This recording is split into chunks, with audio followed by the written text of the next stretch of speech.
Ever get stuck on certain fantasy characters? The ones that just kind of, really make you think about what it means to be a hero. Totally, like they challenge all those classic tropes and leave you questioning everything. Right. And when it comes to Tolkien, I mean, the world of the Lord of the Rings, for me, Owen really embodies that. Yeah. The shield maiden of Rohan, she just kind of sticks with you. It's interesting, right? Because with Éowyn, you're not just dealing with, like, battling orcs or ring wraiths. It's this deeper struggle she's facing. Tolkien puts her right in the thick of it in Rohan, this warrior culture where strength and courage are like everything. But then, bam, he hits you with these really rigid societal norms that box her in just because she's a woman. So it's like she's born into this warrior lineage, the House of Oral royalty, raised to value bravery, but at the same time, she's supposed to just accept a limited role. I mean, come on. It's such a contradiction. On one hand, you have this incredible, fierce warrior princess, skilled in combat and everything, but then flip the script and she's expected to fit this very narrow mold. Lady of the court, offering comfort, never engaging in battle, and that tension that's really at the heart of her character, this yearning she has for something more. Makes you wonder what Tolkien was really getting at, doesn't it? About the role of women, even in a fantasy world like Middle-earth. Honestly, rereading it recently, I was struck by how much her childhood seems to shape her. Imagine losing your parents. Her dad, Éowyn, was a marshal of the Rittermark, a true warrior, and then she's thrust into this court where everything reminds her of what she's lost, what she can't do. It's heavy stuff. That kind of loss, feeling trapped, it just eats away at you. Yeah. And she's not just dealing with her father's death defending Rohan. Her mother dies from grief, and Éowyn's left with this deep need to, well, avenge them, to honor them. But her own people are telling her, nope, that's not your place. And to make it even worse, you've got Grima Wormtongue, right? Mm-hmm. Whispering in King Theoden's ear, basically holding Rohan hostage. So not only has she lost her parents, but she's watching her uncle, her king, just waste away. Talk about a recipe for rebellion. Exactly. And it's in this context, this environment of loss, oppression, frustration, that her desire for more than just a domestic life takes root. That famous line of hers to Aragorn, all your words are but to say, you are a woman and your part is in the house. It's not just a complaint, it's her pushing back against all of that. Chills every time. It's like this raw outpouring of, I don't know, her need to forge her own path, Right. to prove herself through action, through the same kind of valor that men get to display. And let's not forget, it's not just society she's wrestling with. There's her feelings for Aragorn. He represents everything she aspires to, this noble, heroic figure.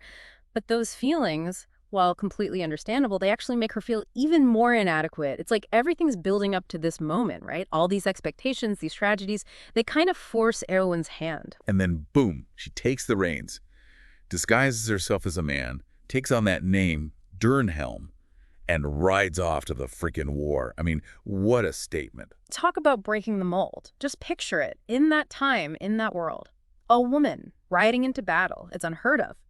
But by taking on that male persona, she's doing more than bending the rules. She's shattering them, going way beyond what's considered acceptable, especially for someone of her standing. It's almost tragic, though, isn't it? Because it's not just about victory for her, is it? It's like she's seeking something else.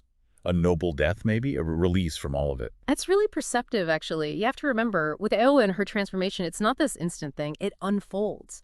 And at this point, she's still consumed by this, I don't know, deep despair. That battlefield, it's not a place of glory for her, it's an escape. So even in this act of incredible bravery, she's still carrying so much, all that weight of expectation, of unfulfilled desires. Absolutely. But okay, here's where it gets really interesting. Remember how Tolkien sets it up? That prophecy about the Witch King. Not by the hand of man will he fall. And who's the one who faces him on the Pelennor fields, disguised as Durnhelm? It's Éowyn. Oh man, that scene. The way Tolkien describes it. She throws back her helmet, reveals herself, and yells, "I am no man," right before she strikes the final blow.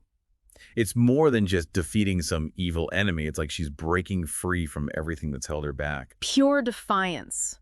And it turns that whole prophecy on its head. It's like Tolkien saying, hey, true strength, it can pop up where you least expect it. Sometimes it's about embracing who you really are, even if it goes against the grain, that allows you to overcome the biggest obstacles. Talking about a powerful message. Breaking out of those boxes society tries to put us in. That self-acceptance, even when it seems impossible. Right, and I think that's a big reason why her story still resonates with people. But here's the thing. Her journey doesn't wrap up on the battlefield. In a way, her biggest challenge, it's about to begin in the Houses of Healing. Kind of ironic, right? You'd think she'd go back to Rohan as this conquering hero everyone's celebrating.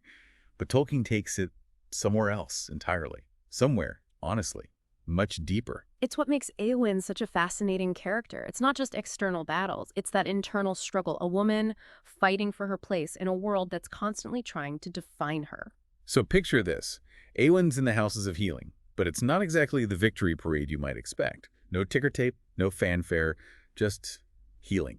Yeah, it's a huge shift, isn't it? We see her all banged up, but it's more than that. She's drained emotionally, mentally, like she's facing the weight of everything she's been through, almost like Tolkien's asking, okay, what happens after the dust settles? What does a hero look like when there's no more fighting to be done? And that's where Faramir comes in, Prince of Ithilien, right? Hmm. He sees her dressed as Durnhelm, thinks she's this brave young knight. Not your typical love story beginning, but there's something kind of beautiful about it. It's such a Tolkien move, you know? Faramir, he's got this quiet strength, this thoughtfulness different from your typical warrior archetype. And he sees right through the armor, the disguise, recognizes Éowyn's hurting. Exactly. He doesn't treat her like some legend who needs to be put on a pedestal, but like a woman who needs to heal. And in that moment of recognition, that empathy, well, that's where their connection starts to grow. Not some whirlwind romance, but something deeper. Totally. It's about mutual respect, understanding, shared experiences with loss, too. Faramir, losing Boromir. Yeah. He gets what Eowyn's going through, the grief, the expectations that weigh her down. Doesn't try to force her into any role or anything. Lets her be, lets her heal. And in those quiet moments they share, you see a different kind of transformation happening. Not about losing her warrior spirit, but channeling it in a new way. Towards life, not death. It really challenges our assumptions, doesn't it? What it means to be strong. It's not always about physical strength or battlefield victories. Sometimes the bravest thing is confronting those inner demons, choosing to heal, to love, embracing life on your own terms.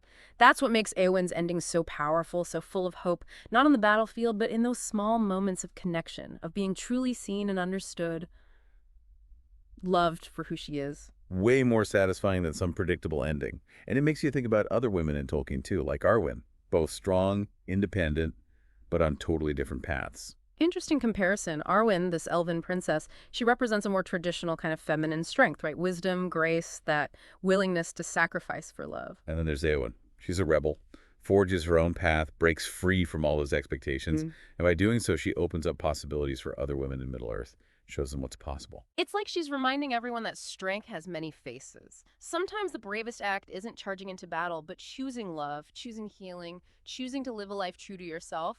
It's no wonder her story still hits home for so many people. Gets us talking about gender, heroism, what it really means to be strong.